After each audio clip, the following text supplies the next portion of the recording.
Hello hi welcome नमस्ते। मेरा नाम ऋतिक और आज हम फिर से बात करने वाले हैं एक और इंटरेस्टिंग कंसेप्ट के ऊपर। तो ये वीडियो उन बच्चों के लिए मोस्ट इंपोर्टेंट होने वाले हैं जिनके पास सब्जेक्ट है सेमेस्टर 5 में इंटरमीडिएट माइक्रो इकोनॉमिक्स सेकंड। तो चलो शुरू करते हैं आज एक और इंपोर्टेंट न्यूमेरिकल के साथ, जहां पे हम फुल फ्लैश क्वेश्चन देखेंगे न्यूमेरिकल का, साथ में एक थ्योरेटिकल क्वेश्चन जो उसमें ही इन्वॉल्व है, यानी कि numerical question with theoretical question, वो हम डिस्कस करेंगे, जिसको हमने लास्ट में एंड अप भी किया था पिछली वीडियो में। तो चलो शुरू करते हैं आज की वीडियो, और उम्मीद है आप लोग न्यूमेरिकल की हर एक वीडियो को देख रहे हो, क्योंकि न्यूमेरिकल जो है वो काफी इंपॉर्टेंट है और एग्जाम में आने की पूरी चांसेस भी हैं। और इस कंप्लीट सीरीज के नोट्स ऑलरेडी प्रिपेयर हो चुके हैं। जिन बच्चों को नोट्स परचेज करने हैं वो इसमें बजाय 9667836336 यहाँ पे व्हाट्सएप करके नोट्स भी ले सकते हैं। अब आते हैं आज के कंसेप्ट के ऊपर। तो देखते हैं वाला question. Suppose a firm's short run demand function is p equals to 180 minus 6q। तो हमारे पास एक डिमांड फंक्शन है p इक्वल्स टू 180 माइनस में 6q। तो ये हमारे पास एक सिंपल सा डिमांड फंक्शन दे दिया। And the cost function tc equals to 150 plus में 20q। ये हमारे पास क्या है, एक टोटल कॉस्ट का फंक्शन। दो चीज दे दी उसने, तो प्राइस और टोटल कॉस्ट का फंक्शन दे दिया। उसने बोला क्या है, calculate the short run equilibrium price and quantity. फिर से हमें क्या निकालना है, एक तो वो प्राइस लेवल जहां पे प्रॉफिट मैक्सिमम होगा, और हमें वो क्वांटिटी भी निकालनी है, प्रॉफिट भी निकालेंगे हम इस वीडियो में। तो चलो पहले वो सारी चीजें निकालते हैं। तो मैंने हमेशा आपको ये बात समझाई है कि अगर आपको प्रॉफिट मैक्सिमाइजिंग आउटपुट और प्राइस निकालना है तो आपको MR बराबर MC रख के ही निकालना होगा। तो ये चीज तो काफी इंपॉर्टेंट है, ध्यान रखना, क्योंकि इसी पॉइंट पे हमारा इक्विलिब्रियम भी होता है। तो MR और MC दोनों बराबर होने चाहिए। तो उसके लिए आपको क्या चाहिए, MR का फंक्शन भी चाहिए, MC का फंक्शन भी चाहिए। और MR MC से इंपॉर्टेंट क्या है, फिर टोटल रेवेन्यू का फंक्शन भी चाहिए होगा आपको, और यहाँ पे टोटल कॉस्ट का फंक्शन चाहिए होगा। क्योंकि जब तक आप टोटल रेवेन्यू और टोटल कॉस्ट का डेरिवेटिव नहीं करोगे, आपके पास मार्जिनल और कॉस्ट और मार्जिनल रेवेन्यू नहीं पता रहेगा आपको। क्योंकि या तो डायरेक्ट गिवन हो, पर डायरेक्ट मुझे नजर आ नहीं रहा, मुझे मेरे पास गिवन क्या, टोटल कॉस्ट। चलो एक चीज तो गिवन है, टोटल कॉस्ट गिवन है, डेरिवेटिव करूंगा मार्जिनल कॉस्ट हो जाएगा, लेकिन मेरे पास टोटल रेवेन्यू भी नहीं है, तो मुझे वो निकालना पड़ेगा। तो चलो निकालते हैं फटाफट। तो टोटल रेवेन्यू निकालने हम यहाँ पे। तो रेवेन्यू का सिंपल सा मतलब क्या होता है कि कितना पैसा बिजनेस में आ रहा है उसके गुड्स और उसकी सर्विस सेल करने के बाद। तो ये हमारा क्या होता है, रेवेन्यू। और रेवेन्यू का जो फॉर्मूला होता है वो क्या होता है, प्राइस मल्टीप्लाई बाय क्वांटिटी। यानी कि जब हम प्राइस की क्वांटिटी से मल्टीप्लाई कर देंगे तो हमारे पास क्या आएगा, रेवेन्यू आ जाएगा। तो प्राइस तो हमारा यूं का ही रहेगा। क्या प्राइस की इक्वेशन देखी है हमें, बिल्कुल दे रखी है, वो 180 माइनस 6q यहाँ पे पुट कर देंगे, और क्वांटिटी की जगह क्वांटिटी ही रहेगा। अब इसे मल्टीप्लाई कर लो, अभी ब्रैकेट लगा हुआ है, तो इसका मतलब क्या है कि इसकी मल्टीप्लाई दोनों से होगी। तो जब मैं इसकी से करूं तो कितना आएगा, 180q, और जब इसकी से करूं कितना आएगा, माइनस में 6q स्क्वायर। तो ये हमारे पास क्या आएगा, टोटल रेवेन्यू का फंक्शन। तो चलो एक काम तो मेरा हो गया, मेरे पास टोटल रेवेन्यू का फंक्शन आ चुका है। अब मैं क्या कर दूंगा, इसका डेरिवेटिव। तो differentiate with respect to quantity, derivative कर दूंगा क्वांटिटी के रिस्पेक्ट में। तो यहाँ पे हमारे पास क्या आ जाएगा, टोटल रेवेन्यू से हमारे पास आ जाएगा मार्जिनल रेवेन्यू, यानी कि एडिशनल रेवेन्यू क्या आ रहा है, एडिशनल आउटपुट सेल करने के बाद। तो 180q क्या होगा, हम सब जानते हैं x का डेरिवेटिव 1 होता है, क्योंकि वो x के रिस्पेक्ट में हो रहा होता है। ऐसे ही 180 क्या है, कांस्टेंट है, और जब भी कांस्टेंट मल्टीप्लाई या डिवाइड में हो, वो डेरिवेटिव करते वक्त यूं का यूं रहता है। हम सिर्फ और सिर्फ वेरिएबल का डेरिवेटिव करते हैं। तो 180q का 180 तो यूं का यूं रहेगा, q का डेरिवेटिव क्या हो जाएगा, 1। तो 180 इंटू में 1 हो जाएगा यहाँ पे। अब बात रह गई 6q स्क्वायर का। तो 6 कांस्टेंट है, और जब भी कांस्टेंट मल्टीप्लाई में वो फिर से यूं का यूं रहता है। हम करेंगे q स्क्वायर का डेरिवेटिव। इसके लिए मुझे फॉर्मूला पता होना चाहिए किसका, x की पावर n के डेरिवेटिव का। x की पावर n का जो डेरिवेटिव होता है वो कैसे होता है, n उतर के नीचे आता है, ऊपर एक पावर कम हो जाती है। इसका मतलब x एक वेरिएबल है, n एक कांस्टेंट है। सेम वैसे यहाँ पे है, q स्क्वायर का 2 उतर के नीचे आएगा, ऊपर एक पावर कम हो जाएगी, और पावर में 1 लिखूं चाहे ना लिखूं कोई फर्क नहीं पड़ता। तो यहाँ पे आ चुका है 180 इंटू 1 180, 6 इंटू 2 12q। तो ये हमारे पास क्या आ चुका है, 180 माइनस में 12q। तो ये हमारे पास आ गया है marginal revenue. Finally marginal revenue हमारे पास आ चुका है। अब हम निकालते क्या है, टोटल कॉस्ट गिवन है, इसका डेरिवेटिव कर लेते हैं, वहां से क्या आ जाएगा, मार्जिनल कॉस्ट आ जाएगा। तो differentiate with respect to q, derivative कर दूंगा मैं यहाँ पे q के रिस्पेक्ट में। तो यहाँ पे क्या हो जाएगा, टोटल कॉस्ट का मार्जिनल कॉस्ट। अब ये 150 क्या है, कांस्टेंट, तो ये किसमें है, प्लस माइनस में, इसके पास कोई भी वेरिएबल नहीं है, तो ये क्या हो जाएगा 0। और 20 की क्या हो जाएगा 20। तो ये हमारा पास आ चुका है मार्जिनल कॉस्ट। अब मैं दोनों क्या रख दूंगा, इक्वल रख दूंगा। तो चलो देखते हैं यहाँ पे।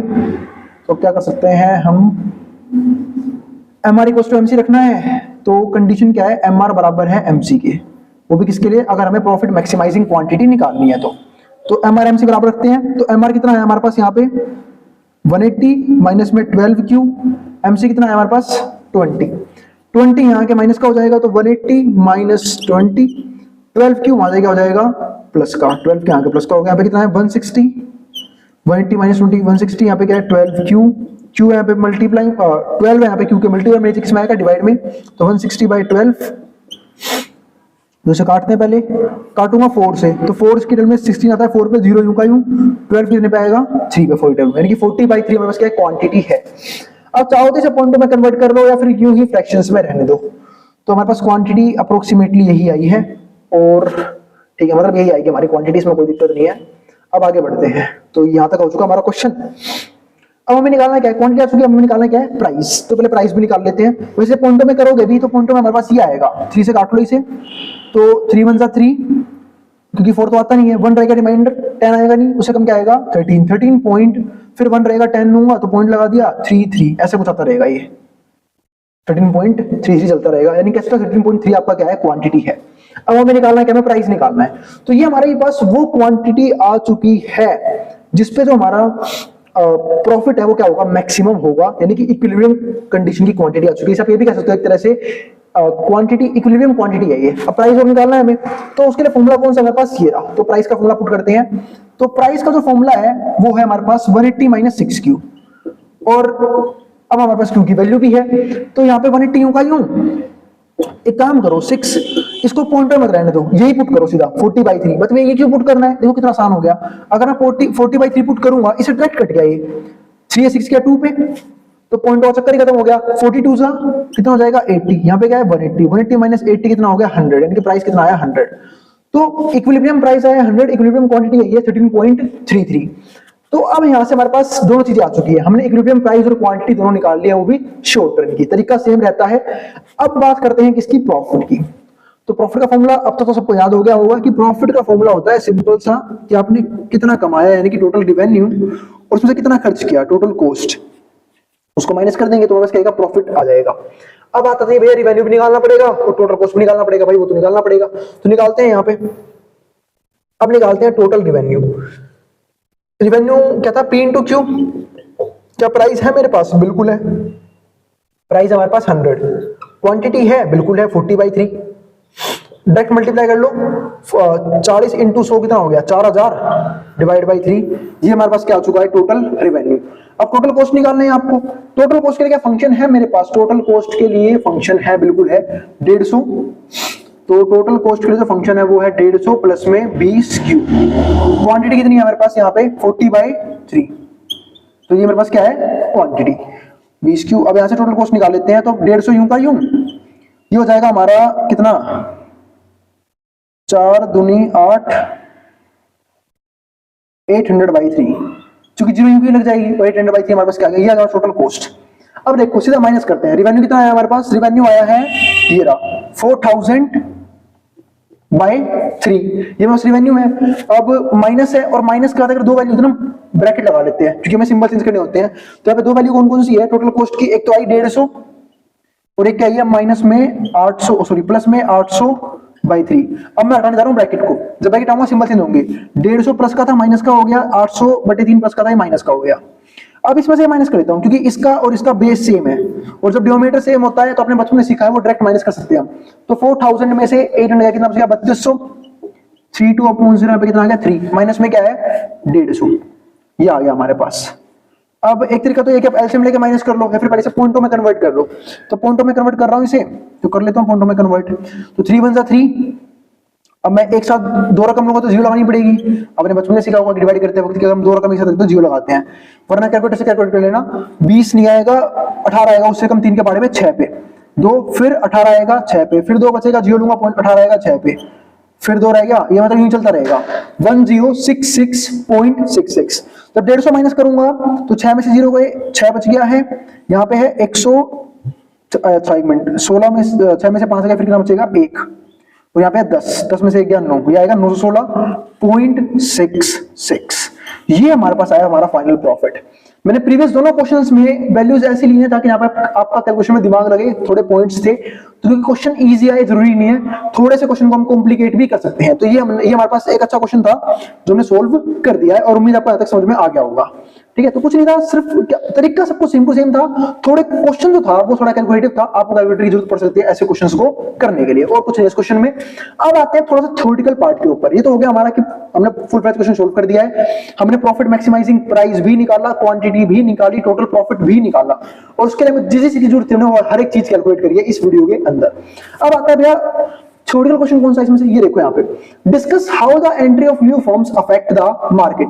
जब नई फॉर्म एंटर करती है मार्केट में तो कैसे वो अफेक्ट करती है बाकी बिजनेस को in long run and the adjustment process to the long run equilibrium. तो हम यहाँ पे क्या प्रोसेस अपनाते हैं। अब यहाँ पे सुनो, होता क्या है, देखो दो टाइम होते हैं, दो टाइम पीरियड हम देखते हैं बिजनेस के अंदर, एक होता है शॉर्ट रन, एक होता है लॉन्ग रन। अब इनिशियल लेवल पे क्या होता है, जब कोई बिजनेस जो है, जब कोई नई इंडस्ट्री डेवलप कर रही होती है, वहां पे सिर्फ कुछ ही फॉर्म्स होती हैं। फॉर एग्जांपल 4 फॉर्म है A B C D, तो 4 फॉर्म है, तो अगर मैं यहाँ पे एवरेजली सबका प्रॉफिट मार्केट शेयर देखूं तो कितना होगा, 25% ईच। ठीक है, वो होता है किसी का ज्यादा हो किसी का कम हो, लेकिन अगर मैं एवरेज देख रहा हूं तो 25% शेयर होगा पूरे मार्केट, हर एक फॉर्म का मार्केट के अंदर, इंडस्ट्री के अंदर। लेकिन होता क्या है, फिर ये लोग अच्छा खासा प्रॉफिट कमाते हैं क्योंकि इंडस्ट्री में इतनी कम फॉर्म्स है। इनको देख के नई फॉर्म्स अट्रैक्ट होती हैं। नई फॉर्म्स अट्रैक्ट कैसे होती हैं कि अरे यार ये तो अंधा पैसा कमा रहे हैं बिजनेस के अंदर, ये तो काफी अच्छा प्रॉफिट जनरेट कर रहे हैं, तो क्यों ना हम भी इस इंडस्ट्री में घुसे और प्रॉफिट जनरेट कर सकें। इस चक्कर में क्या होता है, अगर फ्री एंट्री और एग्जिट है, जैसे कि होता भी है, तो नई फॉर्म्स मार्केट में एंटर करती हैं।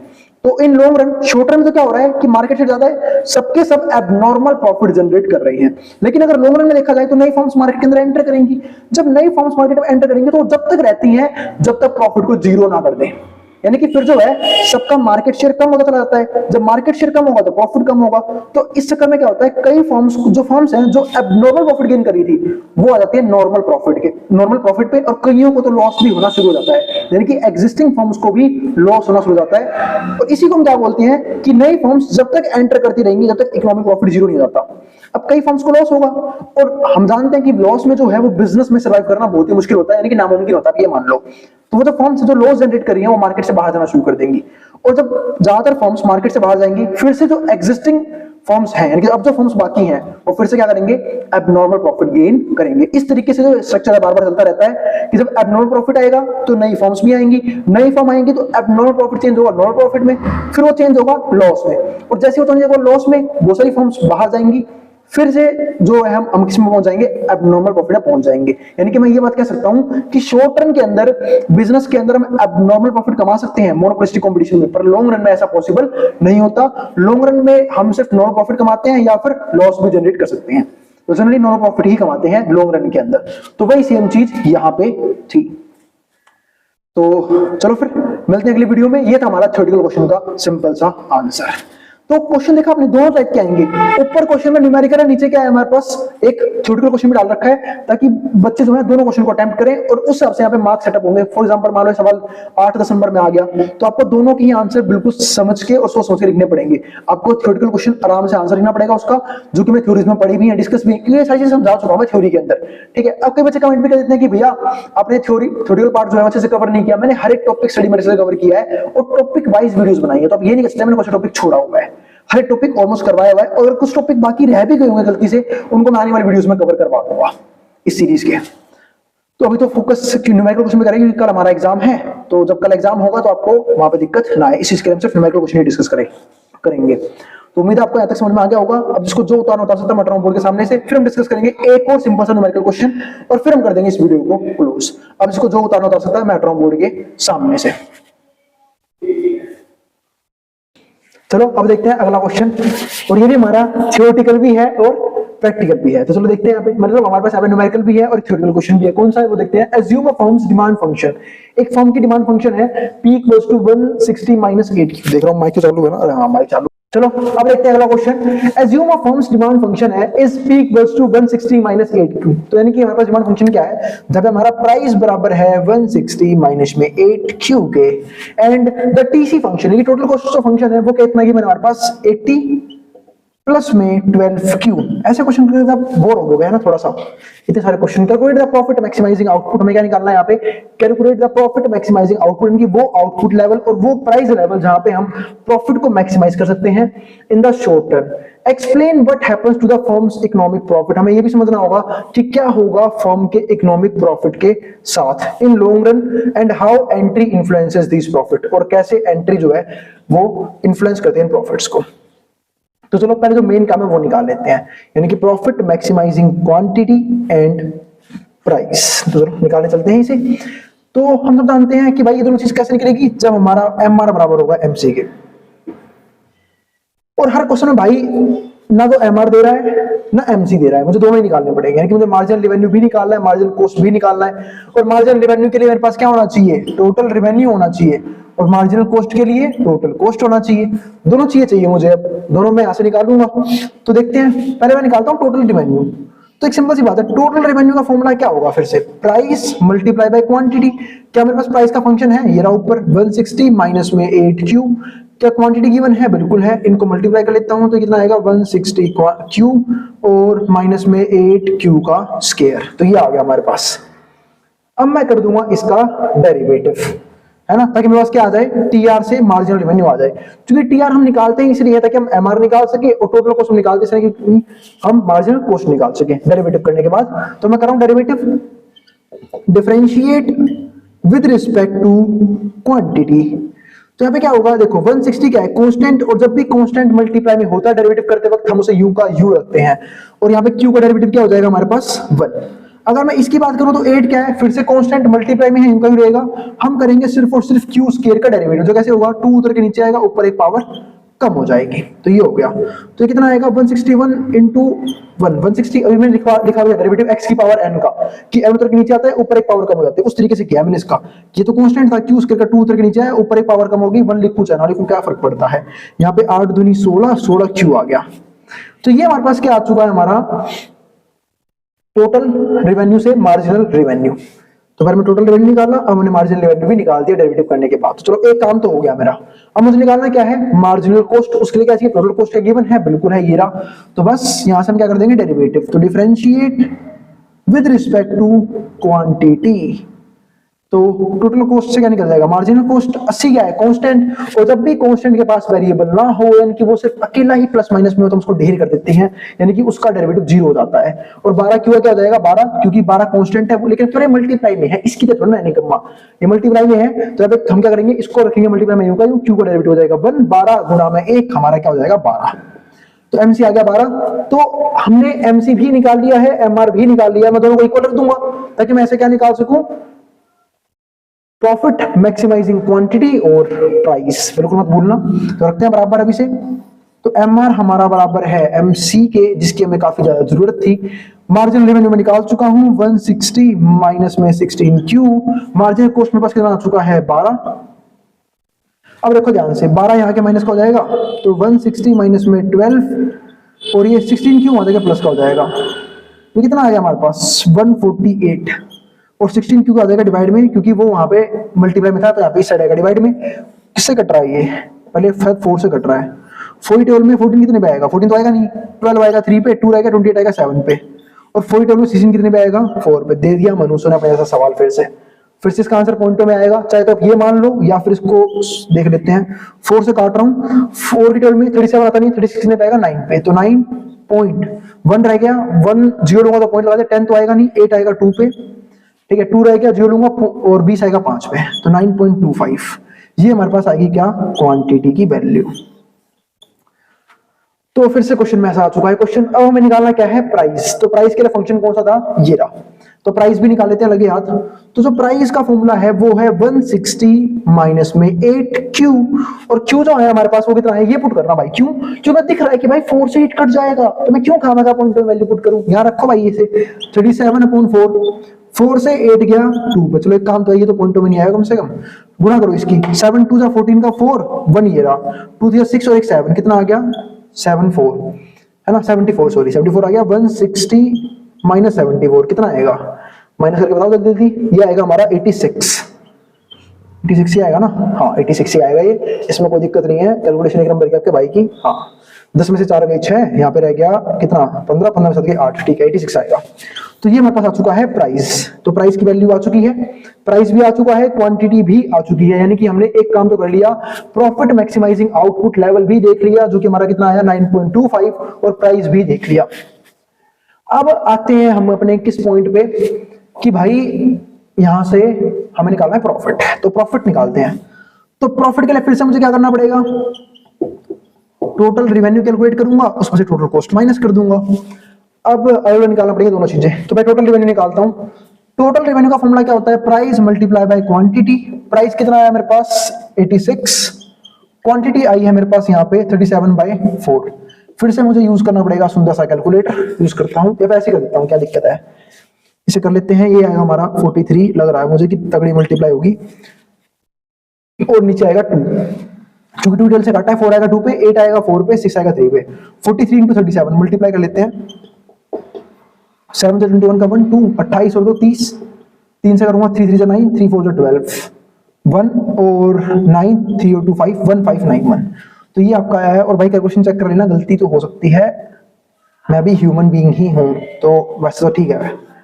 1591 अब ये आ गया हमारे पास, 2 से डिवाइड कर लो, अभी से 2 से डिवाइड करूंगा तो 2 8 15 तो आता नहीं है, 14 कितने पे आएगा 7 पे, 14 आएगा 7 पे, एक रह गया 19 तो होगा नहीं, 18 कितने पे आएगा उससे कम 9 पे, 18 आएगा 9 पे, 1 रहा 11, 10 आएगा 5 पे, 1 रह गया 0 लूंगा पॉइंट, 10 आएगा 5 पे, कितना आया 795.5। ये हमारे पास क्या आ चुका है टोटल रेवेन्यू। अब निकालते हैं टोटल कॉस्ट। टोटल कॉस्ट का फंक्शन है क्या मेरे पास, बिल्कुल है, ये रहा 80 प्लस में 12Q, तो 80 प्लस में 12Q और 80 यूं का यूं 12, क्वांटिटी की वैल्यू पुट कर दो। क्वांटिटी की वैल्यू कितनी है, क्वांटिटी की वैल्यू है ये रही जो थी 37/4।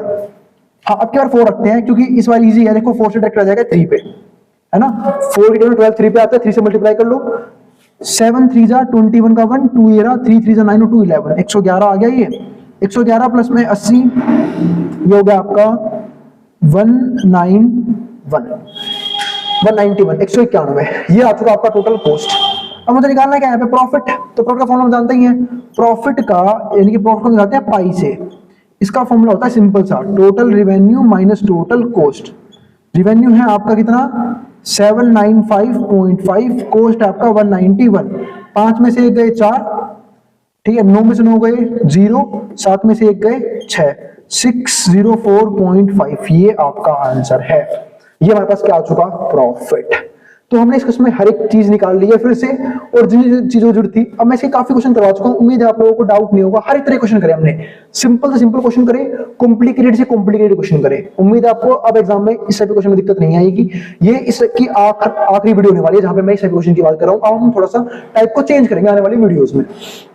और उससे पहले थ्योरेटिकल क्वेश्चन देख लेते हैं, इसका क्या है। थ्योरेटिकल क्वेश्चन है इसका, calculate the profit maximising output हम निकाल चुके हैं। उसमें बोला explain what happens to the firm's economic profit in the long run.